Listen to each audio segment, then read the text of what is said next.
Good morning from the Sespe Wilderness. I'm a couple of miles out from the hot springs, and I'm going to be headed, well, Sespe Hot Springs, and I'm going to be headed towards Willet Hot Springs. So I camped kind of on a hill overlooking the river, and let me flip around so I can show you what's going on. So we have the sun rising really beautifully over here. You probably can't see it in the screen, but the trail kind of came along that way. Came up this hill. I came a little further up to camp. Got the sun coming in on the surrounding mountains, and then right below me is my first water crossing. I've got all the hard water crossings right away in the morning, so hopefully they'll be lower, but I think I have at least a knee, potentially thigh deep ice cold crossing to start my morning. So just gotta make it my way down the hill.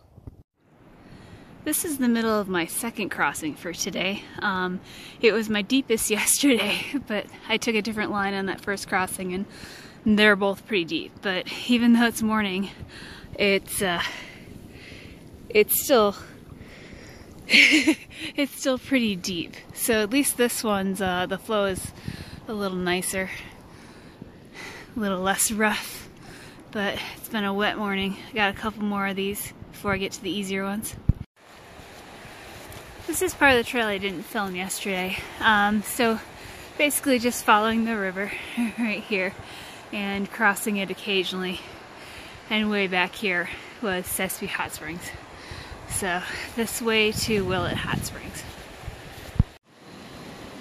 Okay, last of the hard crossings. This one doesn't really look that difficult here, but the trail is way down there where the river intersects with a whole bunch of boulders that then channel the water, and the channels get deep, and that was really, really difficult to cross. I just had to bushwhack through all of this flood debris right there, and I'm gonna have to do the same thing on the other side. You can see all that debris, but again, the trail is way down there, but I'm crossing up here where it's a little calmer.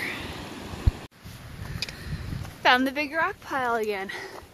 That means I'm in that final stretch, so there should be some good trail, and then I should be going down into an area that was kind of destroyed by the flooding whenever that happened, and it's a little difficult to navigate through, and some of the trail is eroding, but after that I will hit the connection for Willet Hot Springs, and it should be smooth sailing from there.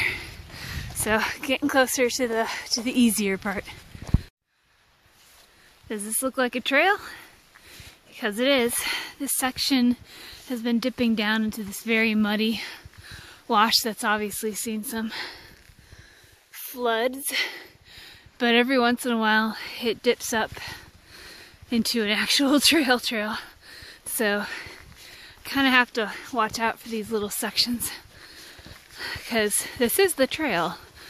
And the trail is a trail at times, but at other times it is not a trail. So, getting closer to Willet. So you can see this part that's trail may not be trail for much longer. Might just be following that wash with all the debris for a while. But this is the trail, and you can see it coming apart here, and you can see cracks forming over here. I'm kind of trying to stay towards the hill edge of it as much as I can.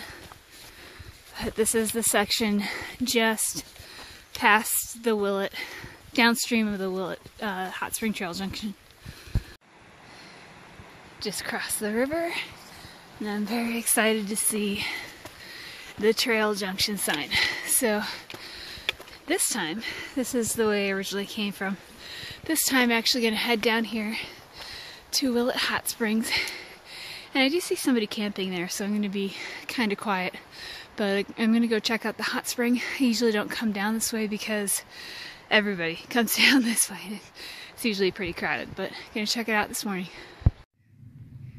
Looks like we got an old chimney here too. The trail, the spur trail to get here is a little washed out. You can see flood damage there too. So it's a little tricky to get up here, but once I've gotten here, there's a nice path. There's an old chimney, some fencing. Looks like a house over there. And oh, here it is.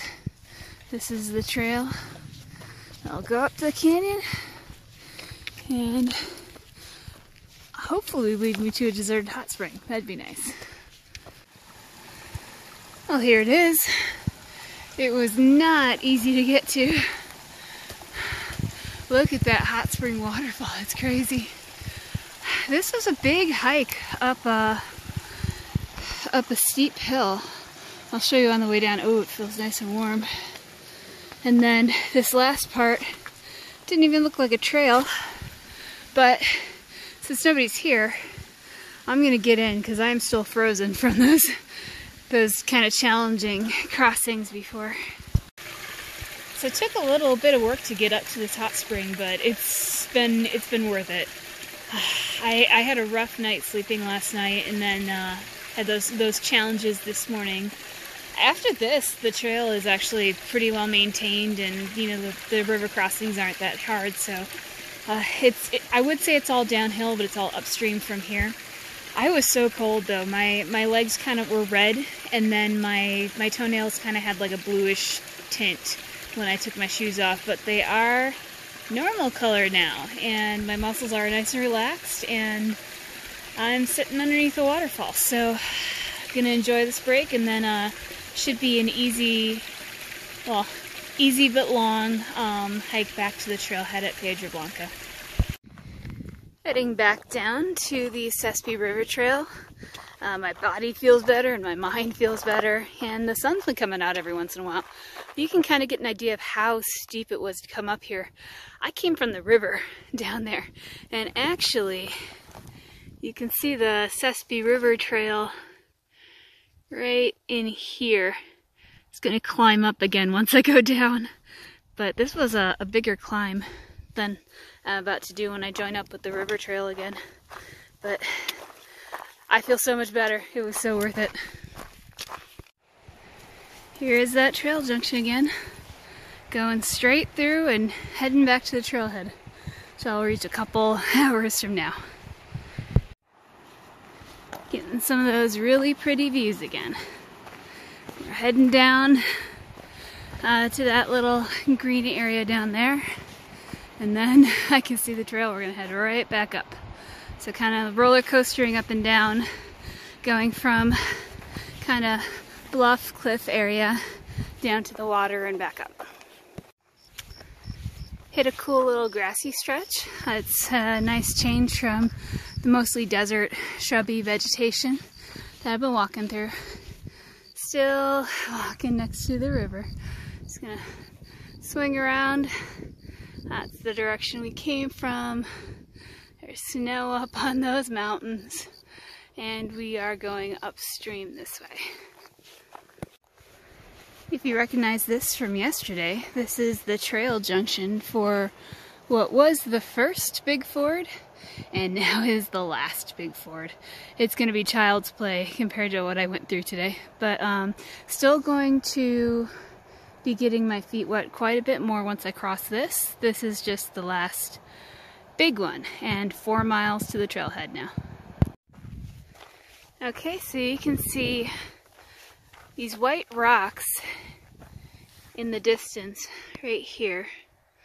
I'm headed to the Piedra Blanca trailhead, and Piedra Blanca in Spanish is white rock. So getting closer to the trailhead. I think I'm about 1.5 miles away. It looks like it's downhill, and then I have to cross the beginnings of the Sespe, but getting so much closer. So that post up there is the trail junction for the spur that will lead you to the trailhead, and you can actually see cars up here. So that's the trailhead.